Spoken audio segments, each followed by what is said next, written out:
Hello and welcome to Computer Science 30S. This is Scratch Lesson 8, Predicates and the Block Library. So in this lesson we're going to make our own predicate, which is a kind of block that reports either true or false.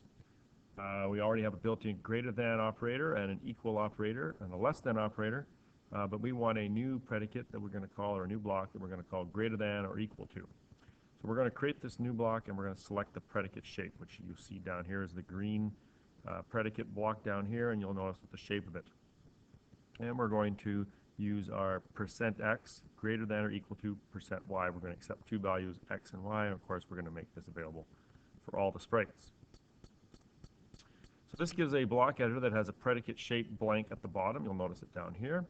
And it's in there that we need to place the predicate that we actually want to report. So it's actually very simple. There's hardly anything happening in the block editor here. We're just going to build it right in the reporting area down in the bottom of the window.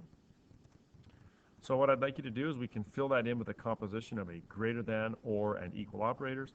Notice that this predicate block will report either true or false. So what we do is we use a large predicate here. We're going to combine two things, the greater than and the equals, and we're going to use an or because the block is greater than or equal to. So if x is greater than y or x is equal to y, then it will report true. So you can try that for yourself. You may need to pause the video for a moment. Alright, so hopefully you've managed to solve that. Create a new predicate block that determines if a number is between two other numbers. The block should return true if the first number is between the two numbers or if it is equal to either of the numbers.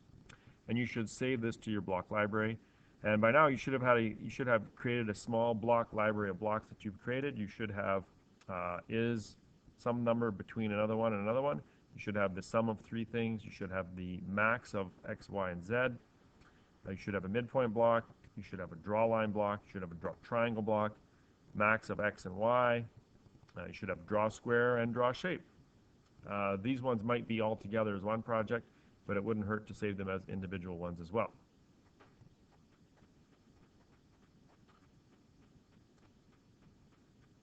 Okay, and now that you have this small block library that you can use for building larger programs, all you do is you import a project, and it will merge the one that you're importing with the current one.